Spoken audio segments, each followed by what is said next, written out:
Hi and welcome to another video. In this video I show you the grading that I've been doing. I have been grading for the last few weeks. It feels like a few months at this stage. It's a very slow and boring process sometimes, but I'm through the bulk of it now. So what is grading? Grading is basically sorting your willow by size. It makes the process for me down the line a lot easier. It's also a nice time to actually learn about the willow, so I can actually see how the varieties did and what they look like this year. And I always learn a lot from it as well when I'm doing it. We have my barrel where I put the willow in. I have a little step beside it. Then I have my secateurs if I need it, and behind the barrel there is this long measuring stick, and it is marked every foot.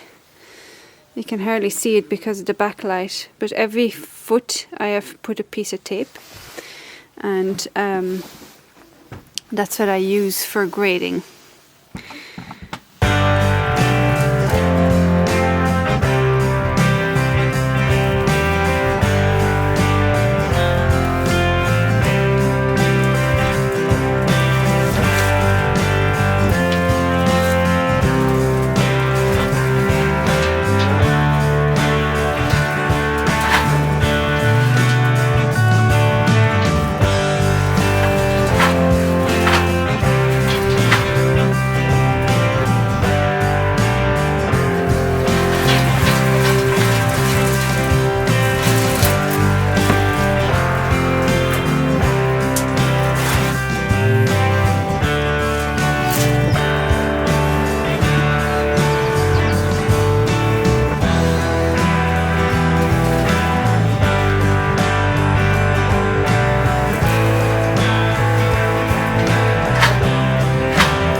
Here we have a 6 foot pile, 5 foot, 4, 3, 2 and a tiny bundle of less than 2 for St. Bridget's grasses. So this is a variety, it's green dix. It doesn't grow that long, so it usually stays between 6 and 7 foot. So that's why I have less piles. When I'm grading longer willow, I'll need a pile for 7 foot and 8 foot and 9 foot as well.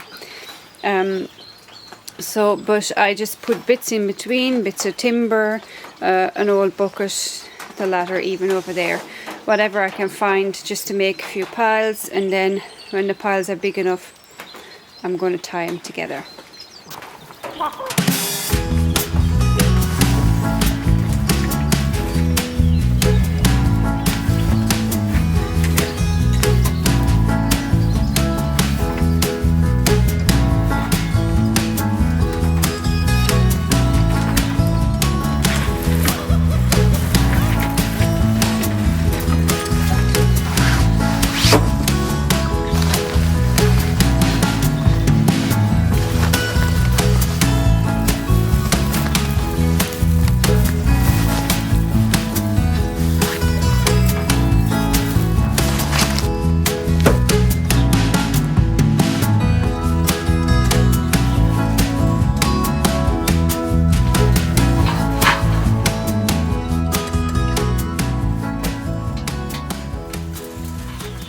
So when I'm grading, I'm also sorting the willow by size and putting them in their individual bundles, but I'm also taking out side branches. I am looking at finding diseases. I'm taking out branches that I don't need or can't use, and I throw those out.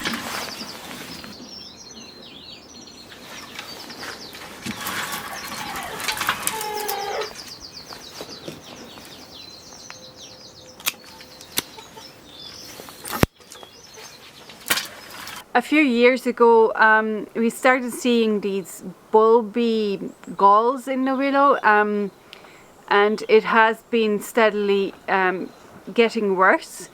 Last year I started by taking those out and burning them. So I thought I was kind of on top of things for this year, but in the summertime I actually noticed new ones. And again, I thought it would only be a little bit, but there was actually a good bit there again. Now the good thing is that it was only in one particular part of the willow bed, and it was only affecting the purpureas, which is great because I do have other varieties, and it was only attacking a particular purpurea. It's my slender tips. And the other purpureas, it wasn't really, it was still in there, but it wasn't anything to be worried about. During the summertime, I was doing some research and thinking about it, and I had no idea how they came back until in the autumn I found some wild willow growing that was actually carrying the eggs of the midges as well. These were trees that we had actually planted. They were purpureas, willow, that we just put in some slips here and there to fill in some hedges and stuff. So this year then I cut them back as well, and took out the actual midge bulbs or galls and destroyed them. That meant that that variety took a lot of my time. I had to meticulously go through all the bundles and take out anything that I could see that was damaged or that was starting to swell up. So the actual life cycle of that midge, the way I understand it, is that it overwinters inside the rod. It then hatches in spring, and it will immediately mate and put in new eggs into fresh stems within a few days. Then they hatch, then they kind of, those eggs grow into little maggots. You can actually see the little chambers in there if you cut them open, and they will then hatch again as a midge a second time in the year. So there would be one brood probably early June or May, and the next one then late August, September. Those will hatch again. They will then mate straight away, and then again put the eggs into the rod that then will overwinter. So the idea is that if you don't have any overwintering eggs, they won't be able to hatch in spring.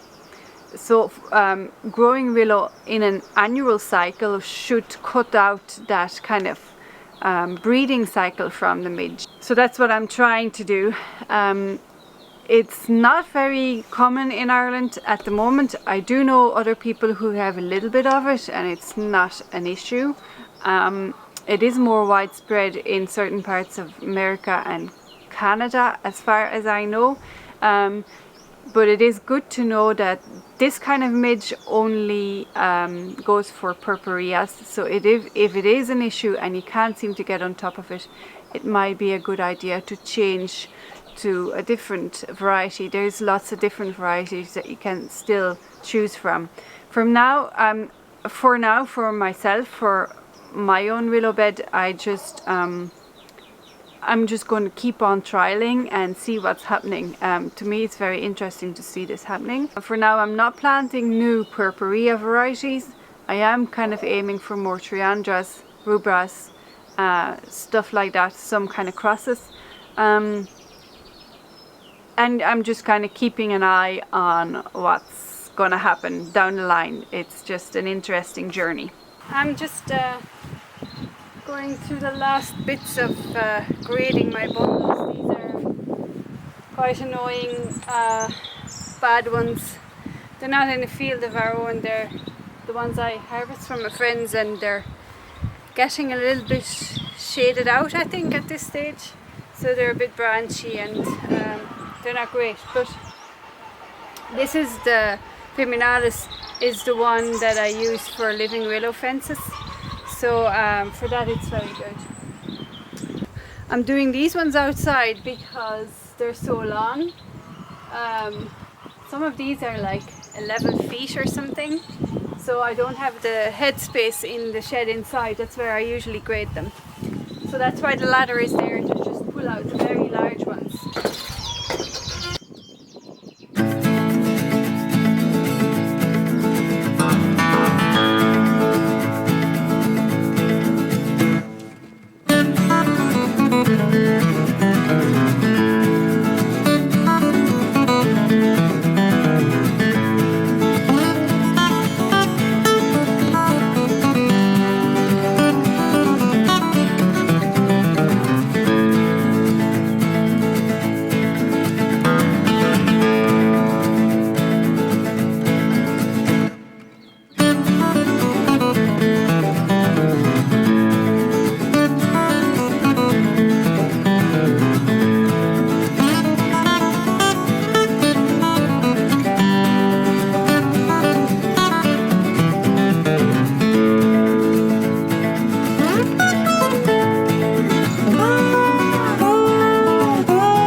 First I want to show you something. Come on in here and have a look. You see up there is where I keep all the willow. It's like a platform in the shed. It's like a second layer. And myself and Jeff made a few more compartments, and I moved the willow around, and so I'll show you up there what I have. This corner here is all 4 foot, fresh 4 foot from this year, and the colours are really nice. Really happy with these. And then if we can continue here, this little compartment here is full of 6 foot, all fresh 6 foot.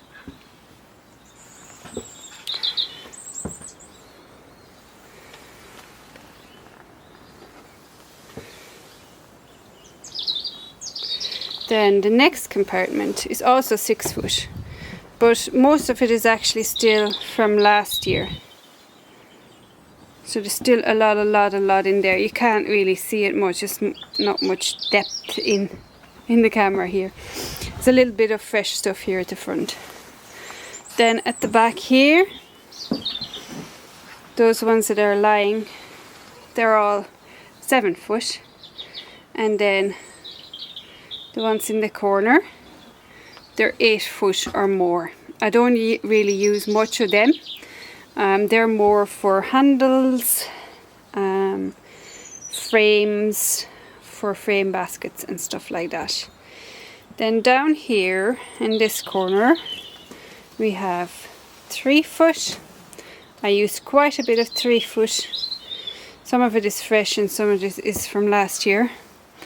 And then I've made a little, like a hanging shelf up there. These are the ones that I would call the babies. They're for making crosses, but I still have so many of them left. Some of these are dry, some of them are fresh. And then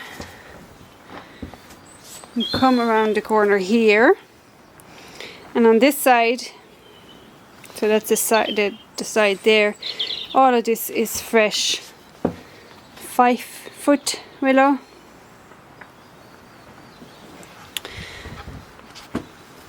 Over there is dry 4 foot. The pile that is lying down, all of that is 2 foot. That is dry. I still have so much left. And then the fresh stuff is standing up on top. So the dry stuff is still left over. That's probably from 2 years. Some more 2 foot fresh stuff there. So anyone in Ireland looking for 2 foot willow, I think I have loads. And then in this corner then there's more 5 foot. Some of it is fresh and some of it is dry. So I'm really happy with my setup because I have so much more willow this year, because there's quite a lot left from last year and it doesn't go bad, but I have to store the fresh willow somewhere where it can dry. You know, I can't just pack it up on top of each other. So the way I store them here now is just maybe 3 bundles deep, standing up, and air can still circulate around them quite easily. But I'm pretty much finished my grading. I just have a little bit to do outside here from the Viminalis, and then a little bit in the donkey shed in the other field is left there for me to do. Hope you enjoyed this video. I'm certainly really enjoying making videos again, so there'll be more coming. See you in the next one. Take care. Bye.